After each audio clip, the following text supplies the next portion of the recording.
ಓಂ ಶಾಂತಿ. ಇವತ್ತಿನ ವಿಷಯ ಭಾವ ಮತ್ತು ಭಾವನೆ ಅಂತ. ನಾವೆಲ್ಲ ಯಾರು? ಆತ್ಮ. ಏನ್ ಮಾಡ್ತಾ ಇದ್ದೀವಿ?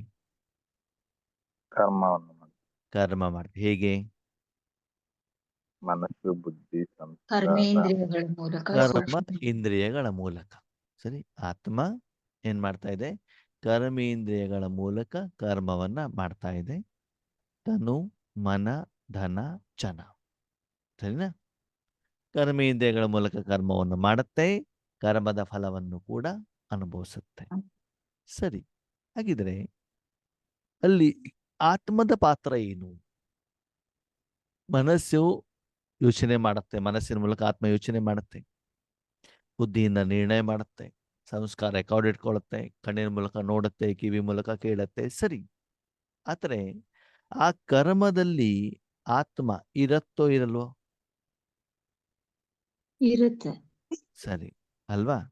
ಅವಾಗ ಸಾಧನದ ಜೊತೆಗೆ ಆತ್ಮದ್ದು ಏನಾದ್ರು ಒಂದಲ್ಲಿ ಇಂಟರ್ಫಿಯರೆನ್ಸ್ ಇರಬೇಕಲ್ವಾ? ಆತ್ಮ ಅಲ್ಲಿ ಇದೆ ಅಂತಂದ ಮೇಲೆ ಆತ್ಮದ ಯಾವುದೋ ಒಂದು ಗುಣ ವಿಶೇಷತೆಗಳು ಅದರಲ್ಲೇನಾಗಿರ್ತದೆ? ಇರಬೇಕಲ್ಲ. ಯಾಕಂದ್ರೆ ಆ ಕರ್ಮದಲ್ಲಿ ಸೇರಿಕೊಂಡಿದೆ ಅಂತ ಅಂದಮೇಲೆ ಅದರಲ್ಲೇನೋ ಒಂದಿದೆ.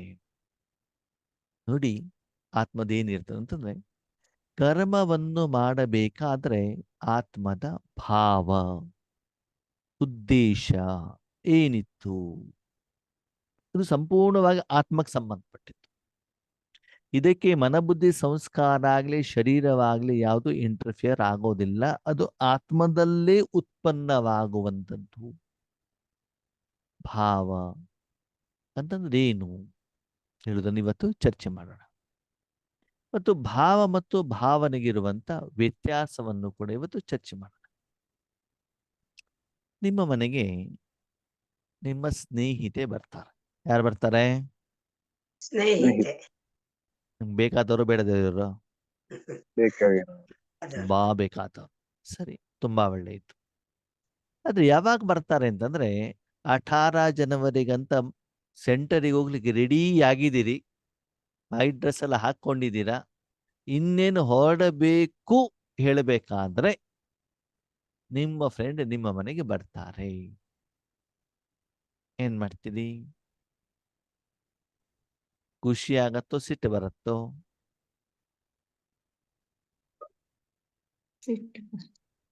ಸಿಟ್ಟು ಬರ್ತದೆ. ಸರಿ. ಸಿಟ್ಟು ಎಲ್ಲಿದೆ? ಮನಸ್ಸಿನ ಒಳಗಡೆ. ಹೊರಗಡೆಗೆ ಏನ್ ತೋರಿಸ್ಕೊಳ್ತೀರಿ? ಖುಷಿ ತೋರ್ಸ್ಕೊಂಡು. ತುಂಬಾ ಒಳ್ಳೆಯದಾಯ್ತ್ರಿ, ತುಂಬಾ ದಿನದಿಂದ ಬಂದಿದ್ದೀರಾ, ಕೂತ್ಕೊಳ್ಳಿ, ಟೀ ಕಾಫಿ ಕುಡಿರಿ, ಊಟ ಮಾಡ್ಕೊಂಡು ಹೋಗಿ ಅಂತ ಹೇಳ್ತಿರೋ ಹೇಳಲ್ವೋ? ಹೇಳ್ತಿರೋ ಹೇಳಲ್ವೋ? ಹೇಳ್ತೀರ. ಒಳಗಡೆಗೆ ಏನಿದೆ? ಸಿಟ್ಟೈತೆ. ಯಾಕಪ್ಪ ಬಂದ್ರು, ಇವಾಗಲೇ ಬರ್ಬೇಕಿತ್ತ? ಹೌದು. ಹೊರಗಡೆಯಿಂದ ತುಂಬಾ ಚೆನ್ನಾಗಾಯ್ತ್ರಿ, ಒಳ್ಳೇದಾಯ್ತು.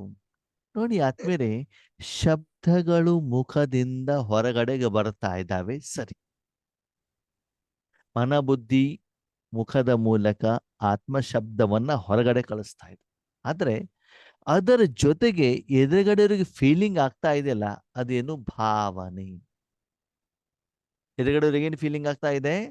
ಹೌದಪ್ಪ, ಇವ್ರು ನಮ್ಮ ಬಗ್ಗೆ ಏನ್ ಮಾಡ್ತಿದ್ದಾರೆ, ತುಂಬಾ ಚೆನ್ನಾಗಿ ಪ್ರೀತಿಯಿಂದ ಮಾತಾಡ್ತಿದ್ದಾರೆ ಅಂತ ಭಾವನೆ ಹೇಳುವಂಥದ್ದು ಅವರಿಗೆ ಫೀಲ್ ಆಗ್ತಾ ಇದೆ. ಅದು ಒಳಗಡೆಗಿರೋದೇನು?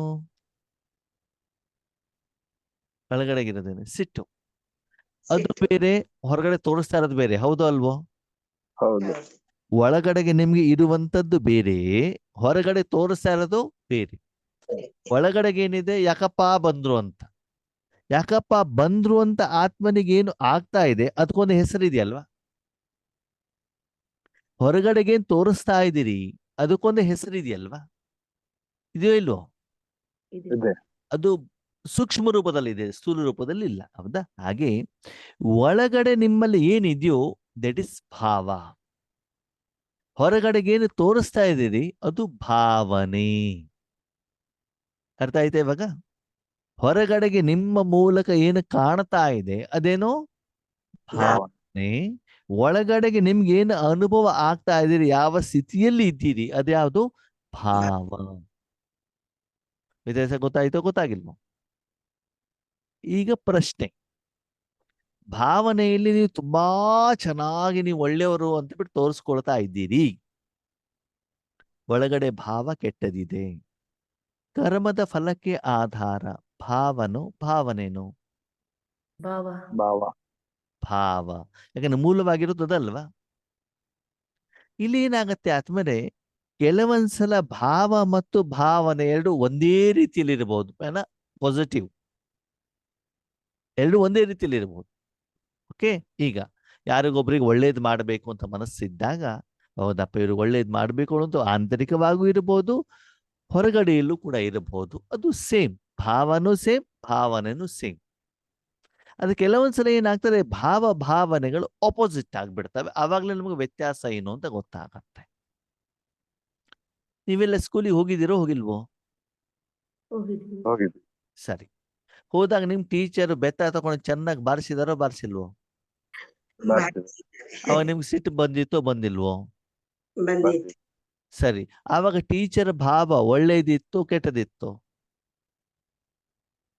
ನಿಮ್ಗೇನು ಏಟು ಕೊಟ್ಟಿದ್ದಾರೆ, ನಿಮ್ಗೆ ನೋವಾಗಿದೆ, ಆವಾಗ ಆ ಟೀಚರ್ ಭಾವ ನಿಮ್ಮ ಬಗ್ಗೆ ಒಳ್ಳೇದಿತ್ತು ಕೆಟ್ಟದಿತ್ತು? ಒಳ್ಳೇದಿತ್ತು ತಾನೆ. ಒಳ್ಳೇದಿರುವಂತ ಕಾರಣದಿಂದ ಸ್ಕೂಲ್ ಬಿಟ್ಬಿಟ್ಟು ಹೊರಗಡೆಗೆ ಬಂದಾಗ, ಸ್ಕೂಲ್ ಅಂದ್ರೆ ಬೀಳ್ಕೊಡುಗೆ ಸಮಾರಂಭ ಮುಗಿಸ್ಕೊಂಡ್ಬಿಟ್ಟು SLC ಮುಗಿಸ್ಕೊಂಡು ಹೊರಗಡೆ ಬರ್ತೀವಲ್ವಾ, ಆವಾಗ ನಮ್ಗೆ ಗುರುಗಳ ಬಗ್ಗೆ ಸಿಟ್ಟು ಬರೋದಿಲ್ಲ, ಬೇಜಾರಾಗೋದಿಲ್ಲ. ಹೌದೋ ಅಲ್ವೋ? ಯಾಕೆ ಹೇಳಿ, ಹೊರಗಡೆಯಿಂದ ಸಿಟ್ಟು ಅಂತ ಅವ್ರು ತೋರಿಸಿದರೂ ಕೂಡ ಅದರ ಹಿಂದಗಡೆಗೆ ಭಾವ ಒಳ್ಳೇದಿದೆ. ಭಾವನೆ ಹೇಗಿದೆ?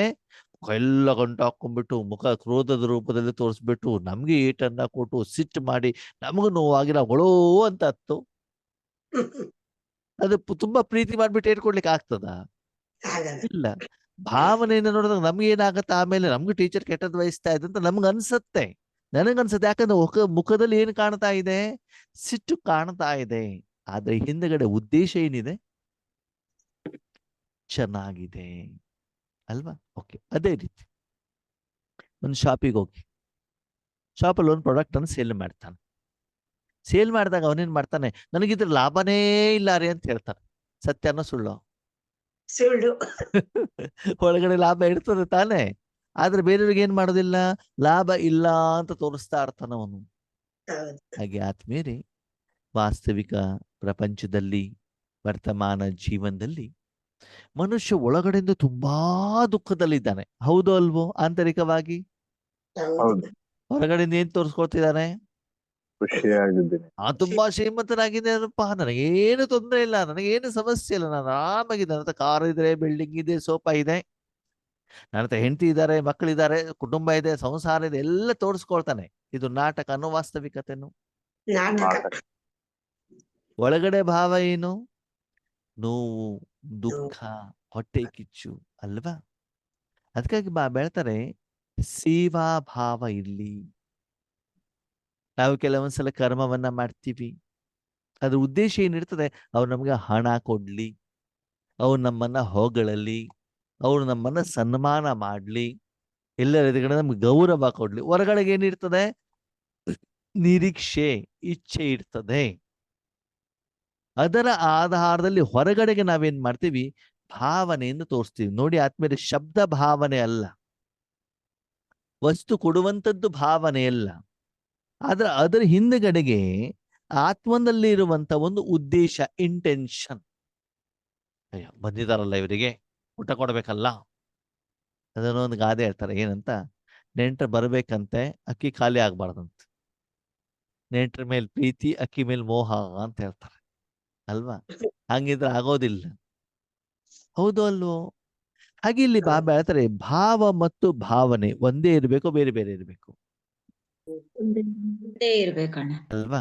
ಅದಕ್ಕೆ ಹೇಳ್ತಾರೆ, ಒಳಗಡೆಯಿಂದ ಮತ್ತು ಹೊರಗಡೆಯಿಂದ ಯಾವ ಮಕ್ಕಳು ಕ್ಲೀನ್ ಅಂಡ್ ಕ್ಲಿಯರ್ ಆಗಿರ್ತಾರೋ ಅವರೇ ಭಾವನೆಗೆ ಇಷ್ಟ ಆಗ್ತಾರೆ. ಸಚ್ಚೆ ದಿಲ್ ಪರ್ ಸಾಹಿಬ್ ರಾಜಿ. ಯಾರು ಸತ್ಯ ಹೃದಯದವರು ಇರ್ತಾರೋ ಅಂತವರನ್ನೇ ಭಗವಂತ ಆಯ್ಕೆ ಮಾಡ್ಕೊಳ್ತಾರೆ.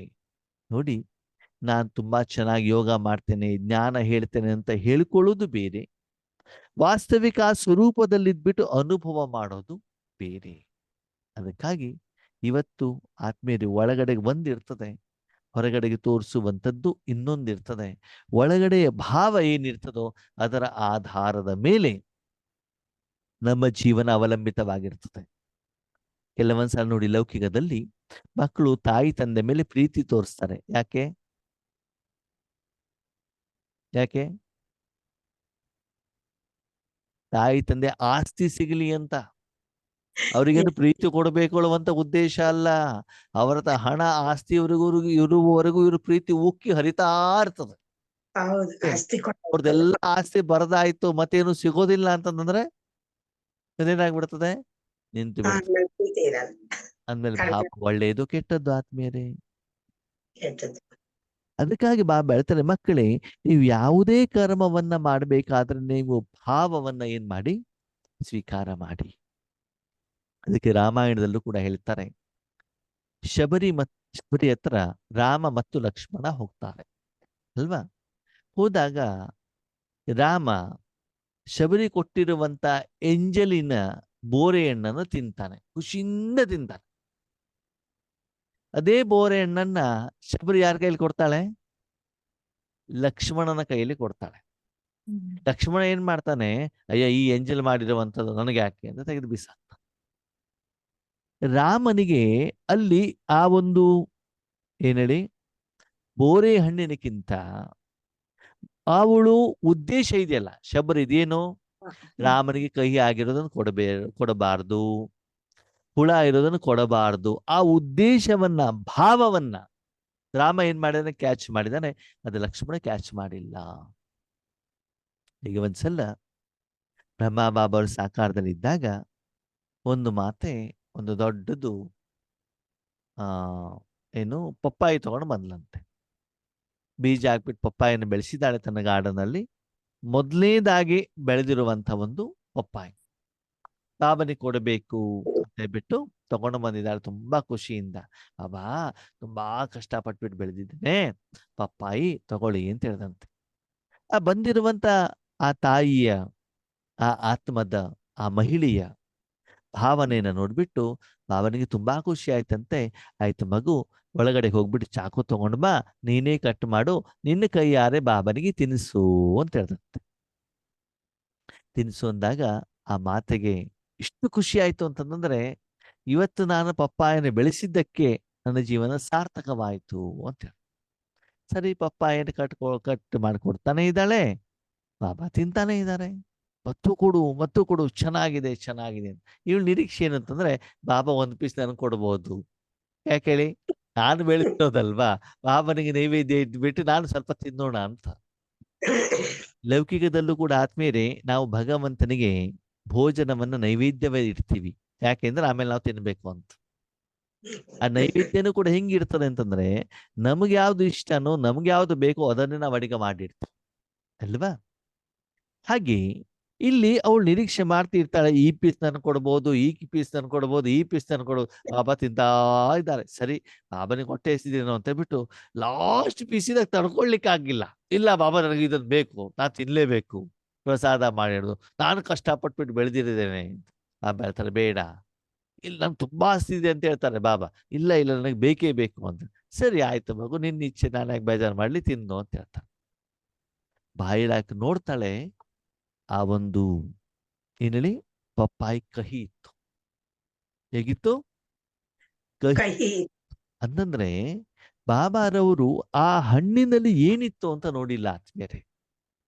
ಆದ್ರೆ ಅದರ ಹಿಂದೆ ಹಣ್ಣು ಕೊಟ್ಟಿರುವಂತ ಆತ್ಮದ ಭಾವ ಇದೆಯಲ್ಲ, ಭಾವವನ್ನ ಸ್ವೀಕಾರ ಮಾಡಿ ಆ ರುಚಿಯನ್ನ ಅವರು ಆಸ್ವಾದ ಮಾಡಿದ್ರೆ ಹೊರತು ಹೊರಗಡೆಗಿರುವಂತಹ ಒಂದು ಹಣ್ಣಿನ ರುಚಿಯ ಭಾವನೆಯನ್ನ ಬ್ರಹ್ಮ ಬಾಬಾ ಹೊರಗಡೆ ತೋರಿಸ್ಪಡಿಸಿಲ್ಲ.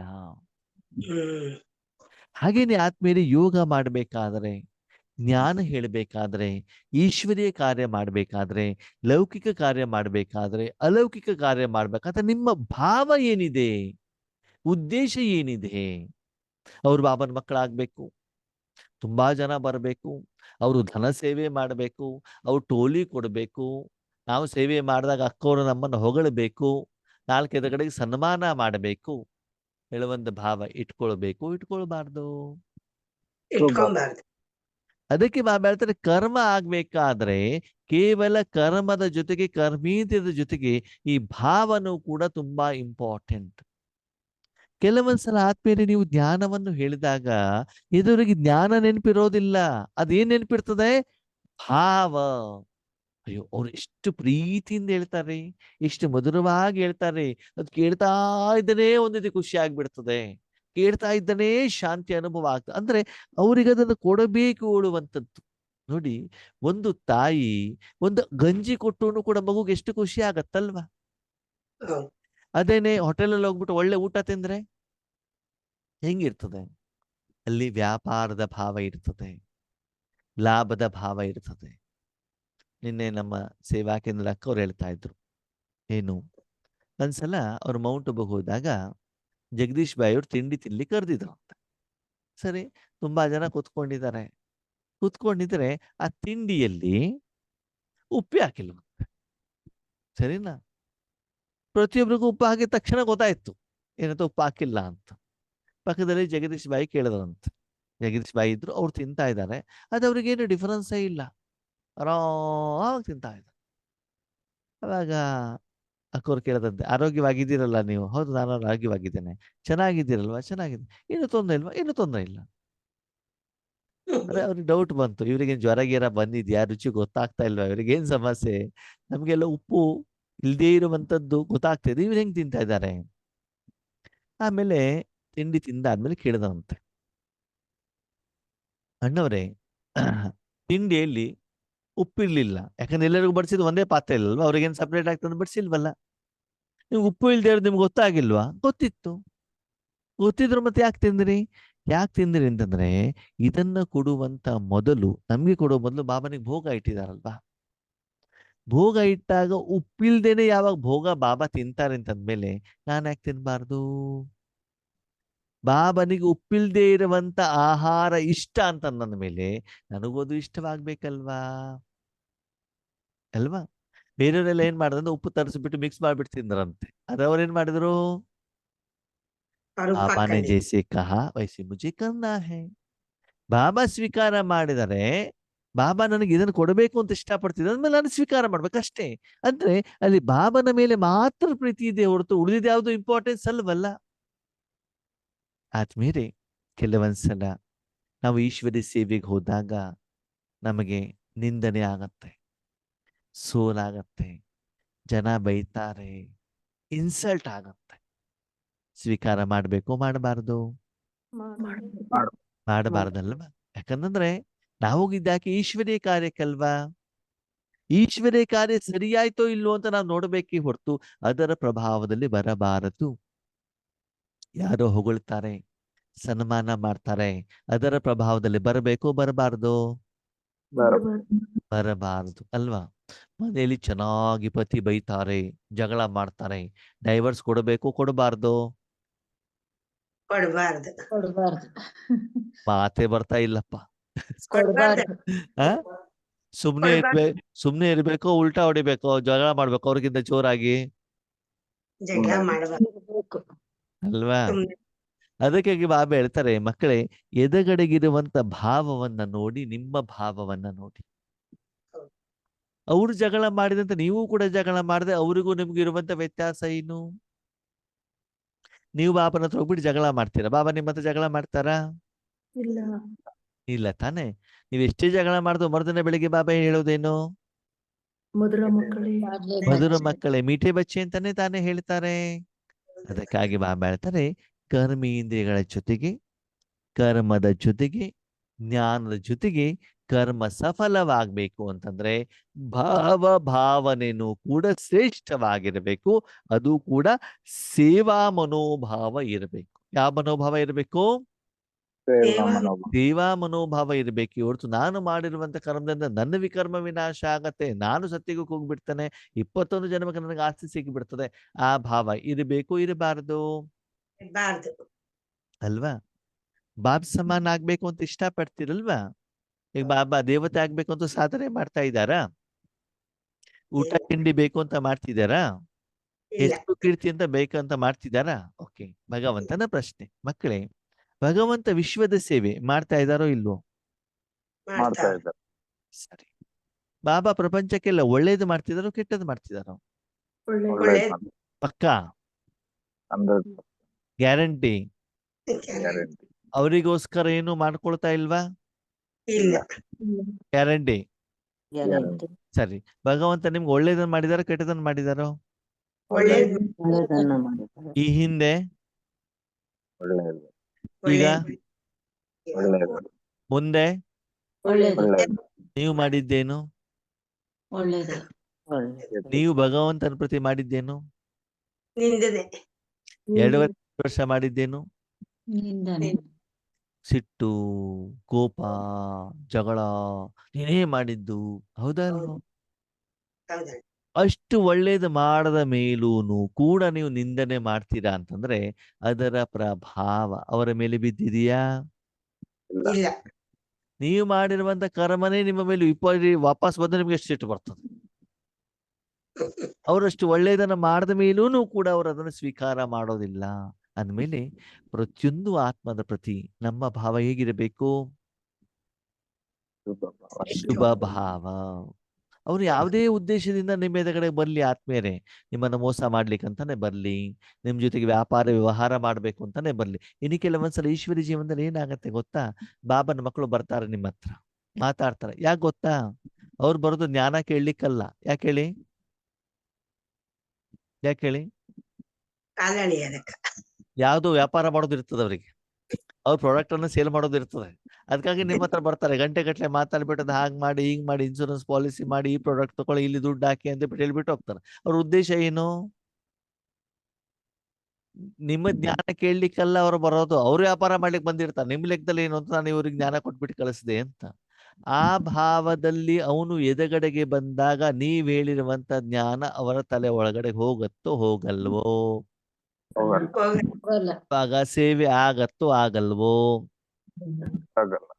ಅದಕ್ಕಾಗಿ ಬಾಬಾ ಹೇಳ್ತಾರೆ, ನಾಡಿ ಹಿಡಿದು ಬಿಟ್ಟು ಟ್ರೀಟ್ಮೆಂಟ್ ಅನ್ನ ಕೊಡಿ. ಅವ್ರು ಯಾವ ಉದ್ದೇಶದಿಂದ ಬಂದಿದ್ದಾರೆ, ಯಾವ ಕಾರಣದಿಂದ ಬಂದಿದ್ದಾರೆ ಅದನ್ನ ತಿಳ್ಕೊಂಡ್ಬಿಟ್ಟು ಅವ್ರಿಗೆ ಜ್ಞಾನವನ್ನು ಹೇಳಬೇಕೇ ಹೊರತು ನಿಮ್ಮ ಹತ್ರ ಜ್ಞಾನ ಇದೆ ಅಂತ ಬಿಟ್ಟು ತಿಳಿಸೋದಲ್ಲ. ಸರಿ. ಬೋರ್ಗಲ್ಲ ಮೇಲೆ ನೀರ್ ಹಾಕಿದ್ರೆ ಏನಾಗ್ತದೆ? ಏನು ಯೂಸ್ ಇಲ್ಲ ಅಲ್ವಾ? ನೀರೆಲ್ಲಿ ಹಾಕ್ಬೇಕು? ಗಿಡಕ್ಕೆ. ಹೇಳಿ. ಗಿಡ ಭೂಮಿಗೆ ಆಗ್ಬೇಕು, ಗಿಡಕ್ಕೆ ಆಗ್ಬೇಕು ಅಲ್ವಾ? ಅದಕ್ಕಾಗಿ ಭಗವಂತ ಹೇಳ್ತಾರೆ, ಯಾರಿಗೆ ಜ್ಞಾನವನ್ನ ತಿಳಿಸ್ತಿರೋ ಅವರ ಮನೋಸ್ಥಿತಿಯನ್ನು ಕೂಡ ಅರ್ಥ ಮಾಡ್ಕೊಳ್ಳಿ, ನಿಮ್ಮ ಮನೋಸ್ಥಿತಿಯನ್ನು ಕೂಡ ಅರ್ಥ ಮಾಡ್ಕೊಳ್ಳಿ. ವಿಶೇಷವಾಗಿ ನಿಮ್ಮ ಮನೋಸ್ಥಿತಿಯನ್ನು ಏನ್ ಮಾಡ್ಕೊಳ್ಬೇಕು? ಪರಿವರ್ತನೆ ಮಾಡ್ಕೊಳ್ಬೇಕು. ನಿಸ್ವಾರ್ಥ ಭಾವ ಇರಬೇಕು, ಮತ್ತು ಸೇವಾ ಮನೋಭಾವ ಇರಬೇಕಾಗ್ತದೆ. ಮತ್ತು ಒಳಗಡೆಗೆ ಏನು ಭಾವ ಇರ್ತದೋ ಅದನ್ನೇ ಭಾವನೆ ತೋರಿಸ್ಬೇಕು. ಕೆಲವೊಂದ್ಸಲ ಒಳಗಡೆ ಸಿಟ್ಟಿರ್ತದೆ, ಆದರೆ ಹೊರಗಡೆಯಿಂದ ಮಾತ್ರ ಮುತ್ತಿನಂತ ಮಾತುಗಳು ಹೊರಗಡೆ ಬರ್ತಾ ಇರ್ತವೆ. ಕೆಲವೊಂದ್ಸಲ ಕೆಲವು ಎದುರುಗಡೆ ಕಾಲು ಎಳಿಬೇಕು ಅಂತ ಇರ್ತದೆ ಮನಸ್ಸಿನಲ್ಲಿ. ಓಕೆ, ಎಷ್ಟು ಚೆನ್ನಾಗಿ ಮಾತಾಡ್ತಾರೆ, ಹತ್ತಿರಿ ನುಗ್ಗಿಕಾಯಿ ಮರ ಅಂತ ಇರ್ತಾರೆ, ನೋಡಿ ಅಲ್ಲಿ ಚೆನ್ನಾಗಿದೆ ನುಗ್ಗಿಕಾಯಿ ಅಂತ. ಉದ್ದೇಶ ಏನು? ಕೆಳಗಡೆಗೆ ಬೀಳಿಸುವಂಥದ್ದು. ಅದಕ್ಕಾಗಿ ಬಾಬಾ ಹೇಳ್ತಾರೆ, ಎಲ್ಲೂ ಕೂಡ ಕಪಟ ಬೇಡ, ಮೋಸ ಬೇಡ, ಆಂತರಿಕ ವಂಚನೆ ಬೇಡ. ಒಳಗಡೆಯಿಂದ ಏನಿದ್ದೀರೋ ಹಾಗೇ ಹೊರಗಡೆ ತೋರಿಸ್ಕೊಡಿ. ಅಣ್ಣವ್ರೆ ನಮ್ಮ ಹತ್ರ ವಿಕಾರ ಇದೆ, ಎಲ್ಲ ಸಿಟ್ಟು ತೋರಿಸ್ಬಿಡೋಣ? ಹಂಗಲ್ಲ. ಏನಿದೆ ಅದನ್ನ ಹೈಜೆಟಿ ತೋರಿಸೋದನ್ನ ಹಂಗಲ್ಲ. ಏನು? ಅದನ್ನು ಪರಿವರ್ತನೆ ಮಾಡಿ ಯಾವುದು ಒಳ್ಳೇದಿದೆಯೋ ಅದನ್ನು ತೋರಿಸುವಂತ ಪ್ರಯತ್ನವನ್ನ ಮಾಡಿ ಅಂತ ಹೇಳ್ತಾರೆ. ಯಾಕಂದ್ರೆ ಡಾಕ್ಟರ್ ಹತ್ರ ಇರುವಂತ ಸಮಸ್ಯೆ ಹೇಳಿದಾಗ ತಾನೇ ಸಮಸ್ಯೆಗೆ ಪರಿಹಾರ ಸಿಗುತ್ತೆ. ಕೆಲವರು ಏನ್ ಮಾಡ್ತಾರೆ ಗೊತ್ತಾ? ನಮ್ಮ ಹತ್ರ ಏನೋ ಒಂದು ಸಮಸ್ಯೆಗಳನ್ನು ಹೇಳ್ತಾರೆ, ಅದು ಇರುವಂತ ವಾಸ್ತವಿಕತೆ ಹೇಳೋದೇ ಇಲ್ಲ. ನಮ್ಮ ಮನೆಯವರು ಸರಿ ಇಲ್ಲ ಅಂತ ಫೋನ್ ಮಾಡಿ ಹೇಳ್ತಾರೆ ಹೊರತು ಇವ್ರ ಮನೆಯವ್ರ ಜಗಳ ಮಾಡಿದ್ದು ಹೇಳೋದೇ ಇಲ್ಲ. ನಾವು ಇವ್ರ ಮಾತು ಕೇಳ್ಕೊಂಡ್ಬಿಟ್ಟು ಅವ್ರ ಮನೆಯವ್ರ ಹತ್ರ ಮಾತಾಡ್ಲಿಕ್ಕೆ ಶುರು ಮಾಡಿದ್ರೆ ಆವಾಗ ಕಂಪ್ಲೇಂಟ್ಗಳು ಗೊತ್ತಾಗ್ತದೆ, ಇವ್ರು ಏನೇನ್ ಮಾಡಿದ್ರು ಅಂತ. ಅಕ್ಕೋರ ನೀವ್ ಹಿಂಗ್ ಮಾಡಿದ್ರೆ ಕೇಳಿದ್ರೆ ಆಮೇಲೆ ಹೂ ಅಂತ ಹೇಳ್ತಾರೆ. ಸರಿನಾ? ಎಲ್ಲ ವಿಷಯವನ್ನು ಸ್ಪಷ್ಟವಾಗಿ ಹೇಳಿದಾಗ ತಾನೇ ನ್ಯಾಯವನ್ನ ಕೊಡ್ಲಿಕ್ಕಾಗತ್ತೆ ಅಲ್ವಾ? ನೋಡಿ, ಯಾವ್ದೋ ಒಂದು ಪೇಷಂಟು ತಾನು ಏನ್ ತಿಂದಿದ್ದೇನೆ ಅಂತ ಹೇಳಲಿಲ್ಲ ಅಂತಂದ್ರೆ ಡಾಕ್ಟರ್ ಕಾಯಿಲೆಯನ್ನು ಗುರುತಿಸೋದು ಹೇಗೆ? ಕೇಳಿದಿರಿಲ್ಲಪ್ಪ ನಾನು ಅದನ್ನು ತಿಂದೇ ಇಲ್ಲ ಅಂತ ಹೇಳೋದು, ಕಾಯಿಲೆ ಮಾತ್ರ ಬಂದಿರ್ತದೆ. ಅದಕ್ಕಾಗಿ ಇಲ್ಲಿ ಬಾಬಾ ಹೇಳ್ತಾರೆ, ಮಕ್ಕಳೇ ಯಾವುದೇ ಕರ್ಮವನ್ನ ಮಾಡಬೇಕಾದ್ರೆ ಜ್ಞಾನದ ಜೊತೆಗೆ ಕರ್ಮೇಂದ್ರಿಯಗಳ ಜೊತೆಗೆ ಆ ಕರ್ಮದ ಫಲ ಶ್ರೇಷ್ಠವಾಗಿ ಬರಬೇಕು ಅಂತಂದ್ರೆ ಭಾವ ಮತ್ತು ಭಾವನೆಯನ್ನು ಕೂಡ ತುಂಬಾ ಇಂಪಾರ್ಟೆಂಟ್ ಆಗಿರ್ತದೆ. ಅದಕ್ಕಾಗಿ ಸದ್ವಿಚಾರ, ಒಳ್ಳೆಯ ಉದ್ದೇಶ, ಒಳ್ಳೆಯ ಭಾವವನ್ನು ಇಟ್ಕೊಂಡು ಕರ್ಮವನ್ನ ಮಾಡಿ ಅದರ ಆಧಾರದಂತೆ ಏನ್ ಮಾಡಿ ಭಾವನೆಯನ್ನ ತೋರಿಸಿ ಅವಾಗ ಫಲಿತಾಂಶ ಬರುತ್ತೆ. ಕೊನೆಯ ಒಂದು ಉದಾಹರಣೆ ಬಾಬಾ ಹೇಳ್ತಾರೆ. ಒಳಗಡೆಯಿಂದ ತುಂಬಾ ನಿದ್ರೆ ಬರ್ತಾ ಇದೆ. ಏನ್ ಬರ್ತಾ ಇದೆ? ಇದ್ರೆ ಏನು? ನಿಮ್ಮನ್ನು ಯೋಗ ಮಾಡ್ಲಿಕ್ಕೆ ಕುಳಿಸಿದ್ದಾರೆ. ಎಲ್ಲಿ ಕುಳಿಸಿದ್ದಾರೆ? ಯೋಗ ಮಾಡ್ಲಿಕ್ಕೆ. ಅವಾಗ ಏನ್ ಮಾಡೋದು? ಕಣ್ಣು ಹಿಂಗ್ ಬಿಡೋದು, ಹಿಂಗ್ ನೋಡ್ತಾ ಕೂತ್ಕೊಳ್ಳೋದು. ನಿಮ್ ಯೋಗ ಯಾವ್ದ್ರ ಜೊತೆಗೆ? ಕಣ್ಣಿನ ನಿದ್ರೆ ಸುಲಭವಾಗಿ ಜೊತೆಗೆ. ನಿದ್ರೆ ಬರಬಾರ್ದು ಅಂತ, ನಿದ್ದೆ ಬರಬಾರ್ದು ಅಂತ ಕಂಡ್ಬಿಟ್ಟಿದ್ದೀರಿ ನೀವು. ಓಕೆನಾ? ಅವಾಗ ನಿಮ್ಮ ಭಾವನೆ ಸರಿ ಆಯ್ತೋ ತಪ್ಪಾಯ್ತೋ? ತಪ್ಪಾಯ್ತು. ತುಂಬಾ ಜನಕ್ಕೆ ಖುಷಿ ಆಗ್ಬಿಡ್ತು. ಅಣ್ಣವ್ರೆ ಒಳ್ಳೆ ಪಾಯಿಂಟ್ ಕೊಟ್ಟಿದ್ದೀರಾ. ಏನು? ನಿದ್ರೆ ಬಂದು ಕಣ್ಣು ಹಿಂಗ್ ಬಿಡಬಾರ್ದು, ನಿದ್ರೆ ಮಾಡ್ಬಿಡ್ಬೇಕು. ಯಾಕಂದ್ರೆ ಒಳಗಡೆ ಹೊರಗಡೆ ಚೆನ್ನಾಗಿ ಸರಿ ಇರ್ಬೇಕಲ್ಲ. ಯಾವ್ಯಾವ ಆತ್ಮಗಳು ಯಾವ್ಯಾವ ರೀತಿ ಅರ್ಥ ಮಾಡ್ಕೊಳ್ತಾ ಇರ್ತಾರೆ ಜ್ಞಾನವನ್ನ. ಒಂದು ಪಾಯಿಂಟ್ ತುಂಬಾ ಇಷ್ಟ ಆಯ್ತಣ್ಣ. ಏನು? ಒಳಗಡೆ ಏನಿದೆಯೋ ಹೊರಗಡೆ ಹಂಗೆ ಇರ್ಬೇಕು. ಒಳಗಡೆ ನಿದ್ರೆ ಬರ್ತಾ ಇದೆ, ನಾನು ಎಲ್ಲಿ ಬೇಕಾದ್ರೂ ಕೂತ್ಕೊಳ್ಳಿ, ಕಣ್ಣು ಮುಚ್ಚಬೇಕು, ಚೆನ್ನಾಗಿ ನಿದ್ರೆ ಮಾಡ್ಬೇಕು. ಯಾಕಂದ್ರೆ ಒಳಗೆ ಹೊರಗೆ ಬೇರೆ ಬೇರೆ ಇರಬಾರ್ದಲ್ವಾ? ಇಲ್ಲಿ ಭಾವನೆ ಚೆನ್ನಾಗಿ ಅಪ್ಲಿಕೇಶನ್ ಮಾಡ್ತಾರೆ ನಮ್ಮ ಮಕ್ಕಳು, ನಮ್ಮ ಸಹೋದರ ಆತ್ಮಗಳು, ಬಾಬನ ಮಕ್ಕಳು, ಬುದ್ಧಿವಂತ ಮಕ್ಕಳು, ಜ್ಞಾನವಂತ ಮಕ್ಕಳು. ಯಾವ ಜ್ಞಾನವನ್ನು ಎಲ್ಲಿ ಅಪ್ಲೈ ಮಾಡ್ಬೇಕು ಅಂತ ಏನಾಗಿರೋದಿಲ್ಲ. ಗೊತ್ತಿರೋದು. ಬಾಬಾ ವಿಕಾರದ ಭಾವನೆ ಬೇಡ, ಬೇರೆಯವರ ಕಲ್ಯಾಣದ ಭಾವ ಇಲ್ಲಿ. ಆವಾಗ ಏನಾಗ್ತದೆ? ಪರಮಾತ್ಮನ ಏನು ಭಾವ ಇದೆಯೋ ಅದಕ್ಕೆ ಸರಿಸಮಾನವಾದ ಭಾವ ನಿಮ್ಮಲ್ಲಿದ್ದಾಗ ಮಾತ್ರ ಭಗವಂತ ನಿಮ್ಮನ್ನ ಸ್ವೀಕಾರ ಮಾಡ್ತಾರೆ, ಭಗವಂತ ನಿಮ್ಮನ್ನ ಸ್ನೇಹಿತರಾಗಿರ್ತಾರೆ. ಓಕೆನಾ? ಅಚ್ಚಾ. ಓಂ ಶಾಂತಿ.